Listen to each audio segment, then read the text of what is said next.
conoce como transición, aún y a pesar de lo que ha sido la debacle económica, la caída de la confianza, la opinión pública, lo que ha sido el desmanejo, la malversación de las figuras de la política por parte del gobierno nacional, el cambio de mando está siendo relativamente ordenado en términos de no ofrecer exabruptos o situaciones más complejas que la que ya tenemos. Es decir, acá el batacazo, la barbaridad, el golpazo, que es muy, pero muy superior en cuanto a consecuencias que estas desavenencias entre Lifschitz y Bonfatti, lo pegó Macri después de las primarias, cuando quiso repuntar, y por cierto recuperó 7 u 8 puntos, pero nos salió a nosotros, cada uno de esos puntos, 3.000 millones de dólares, ¿no?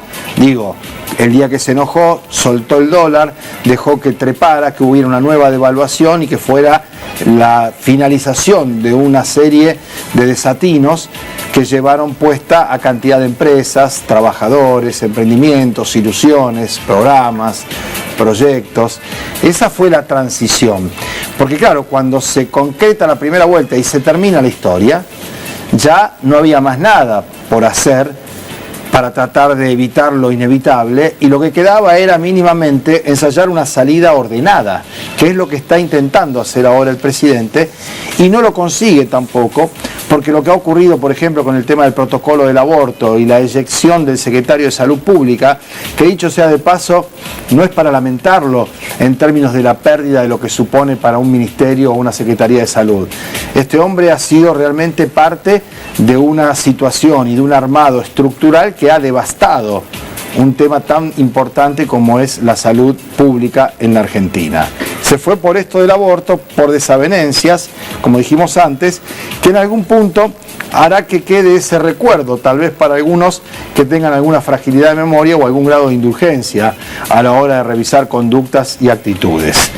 Pero dicho esto, lo que ha hecho el gobierno de Mauricio Macri es brindar la información disponible, allanarse a no hacer más nada que importara el compromiso de recursos, de dineros, de créditos. De hecho, el fondo se ocupó de no mandar la última parte, ¿no?, del crédito.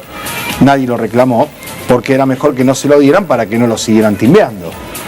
Tampoco se pudo evitar que se incumpliera la enésima promesa de no aumento de combustibles, y desde que no iban a aumentar más los combustibles, aumentaron 2 veces. Y que se ha posdatado el tema de los aumentos tarifarios, sobre todo en provincia de Buenos Aires, donde Kicillof la paró a Vidal y le dijo, basta, terminemos con esto. Pero aún y a pesar de todo eso, incluso a la hora del traspaso constitucional, si es en la Casa de Gobierno, si es en el Parlamento, si va a presidir la sesión de la Asamblea Legislativa Michetti o le va a tocar presidir la Cristina Kirchner, hay una suerte de entendimiento o de razonabilidad que lamentablemente no se está viendo en Santa Fe. ¿Por qué digo esto? Porque la verdad es que 6 meses de transición es absurdo, ¿no? Presumo yo que en una disolución de una sociedad, incluso de una pareja o de un grupo de trabajo, nadie está 6 meses yéndose. Una respuesta muy común en algunas parejas que llevan algunos años o no tantos o lo que fuera es me estoy divorciando, me estoy separando. El gerundio estoy, ¿cuánto dura? ¿Cuánto lleva? ¿Qué es? Estoy disolviendo la sociedad, me estoy desarmando. ¿Cuánto tiempo? ¿Cómo pueden ser 6 meses? Si ya los dos saben que no van a estar más, si uno se va y el otro viene.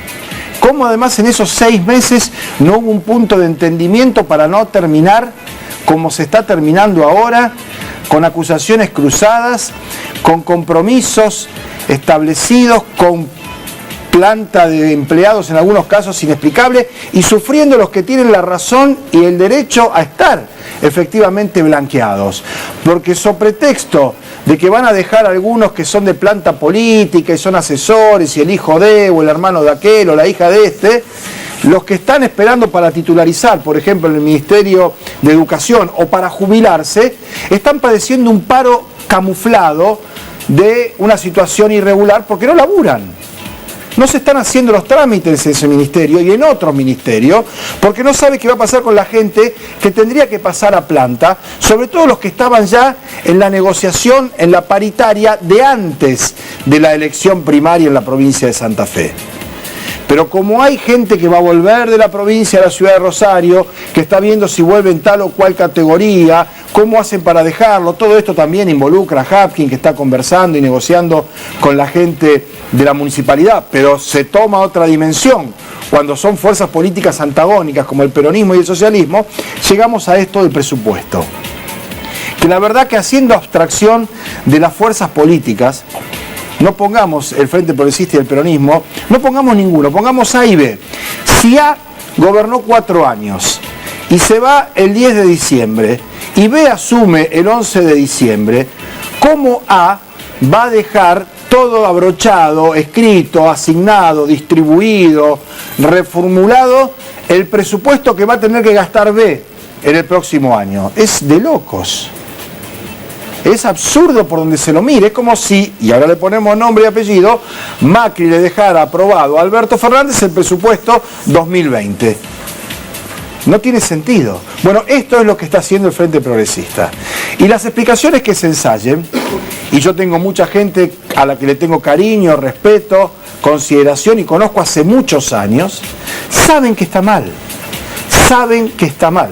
Y que esta es una determinación de Miguel Lifschit, que cree que ganó las elecciones, porque fue el más votado para la lista de diputados provinciales, cree que ganó las elecciones, y la verdad es que las perdió el Frente Progresista, y las perdió por estas cosas, por esta actitud arrogante, por esta actitud poco contemplativa, por haber cortado el cable a tierra que tuvo durante tantos años, por haberse rodeado el gobernador incluso de jóvenes hijos de, herederos de, que no es lo mismo que el que la hizo y que el que laburó, que el que forjó el nombre y el apellido y que el que llevó adelante la epopeya, cuando acá había un solo concejal socialista y terminó siendo intendente, y ahí arrancó. Después pasaron las cuestiones que todos conocemos, de desavenencias, discusiones dentro del partido, el caballero se fue al menemismo, que volvió, toda esa historia. Ahora, Lifschit cree que ganó. Lifschit se va porque no le dieron la reelección, cree que tenía que ser reelecto. Y hasta el mismo día que no le dieron la reelección, Lifschit no decía nada del gobierno de Mauricio Macri, ni de Cambiemos, ni de la política económica, y tuvo ese despertar tardío, diría yo, demorado, e incluso hasta inoportuno, cuando pretendió el Frente Progresista erigirse como alternativa ante Cambiemos. Y la gente en la provincia de Santa Fe advirtió otra cosa, incluso siendo Perotti, que no tenía nada que ver con el kirchnerismo, que en su momento votó los fondos buitres, que acompañó las políticas iniciales de Mauricio Macri, fue individualizado como el opositor a ese modelo que en alguna medida Lifschit representaba, tratando de tomar distancia de algunas cuestiones que evidentemente lo incomodaban. No tanto como para no apoyar después a Labaña y Urtubey, dos hombres claramente del pañuelo celeste. Si quiere una definición antagónica con los preceptos socialistas o en todo caso progresistas, ahí tiene una. Entonces, a partir de esa circunstancia es que Lifschit antes de irse está pensando en volver. ¿Y cómo lo puede asegurar eso? Entre otras cosas, en algún punto condicionando el primer año de gestión de Omar Perotti. Y a la vez Perotti quiere que Lifschit se vaya de la peor manera posible, para poder hablar de la pesada herencia, por un lado, que de hecho en términos financieros está, pero en términos de estabilidad y estructura de una provincia sólida como es Santa Fe, no es tan delicado, para poder afectar algunas situaciones o presupuestos que van a ir cambiando, pero de ninguna manera va a poder bajar, por ejemplo, el plan Nueva Oportunidad, sería una temeridad, o el plan Abre, o reducir los términos de los presupuestos de cultura o de educación, mejorar la seguridad, y de eso vamos a hablar con José Maggi en un minuto nada más. Porque esto de Saín, ahora catapultado a ministro de Seguridad, tampoco creo que sea una casualidad temporal en cuanto a lo que ocurre en el área de la justicia, con algunos procedimientos, algunas cuestiones que se han avanzado. Y además, y el otro problema que tiene Perotti es, como dicen los americanos, indoor, puertas adentro. Porque nada de lo que diseñó Lifshitz para que se apruebe el presupuesto y se va a tratar ahora miércoles, jueves y viernes. Yo no sé cuántas veces trabajaron miércoles, jueves y viernes los diputados sesionando. Me parece que nunca. Lo hacen para esto. No hubiera sido posible sin el concurso fundamental de un grupo de senadores encabezado por Armando Trasferri, que hasta 2 horas antes de ir a votar el presupuesto que le mandaba Lifshitz, estuvo sentado en primera fila junto a sus colegas, escuchándolo a Perotti y aplaudiendo cada vez que se hablaba de unidad. Entonces, vamos a poner las cosas en su lugar, ¿no? La transición está caracterizada por una disputa de poder entre partidos e interna también, porque entre las cosas que se aprueban en este nuevo presupuesto que mandó Lifshitz, hay más de 1.200 millones de pesos extra para la Cámara de Diputados y otros tantos para el Senado. En el Senado, ese dinero lo dispone la Comisión de Gestión Política. ¿Quién la preside? Armando Trasferri. En la Cámara de Diputados no hay una comisión de esas características. Por tanto, el manejo de esos fondos es discrecional ¿de quién? Del presidente de la Cámara. ¿Y quién va a ser en 2020 el presidente de la Cámara? Miguel Lifshitz. Las cosas van tomando alguna forma y uno se va dando cuenta. Me pregunto, los sectores del Frente Progresista que se sienten tales, progresistas, que no han sido de ninguna manera ni contenidos ni contemplados, incluso hasta maltratados por el propio Miguel Lifshitz, si sus legisladores, sus representantes, van a ir a levantar la mano el próximo miércoles o jueves para que se apruebe ese proyecto. Nos vamos a la pausa. Cuando volvamos, el otro tema importante de la jornada está relacionado con las causas que se han tramitado en tribunales, la causa que se ha tramitado en tribunales el fin de semana, que terminó con la imputación de altos jefes policiales de la provincia de Santa Fe y con la mención, cuanto menos en las audiencias, de algunas de las personalidades de la política santafesina. Ya venimos.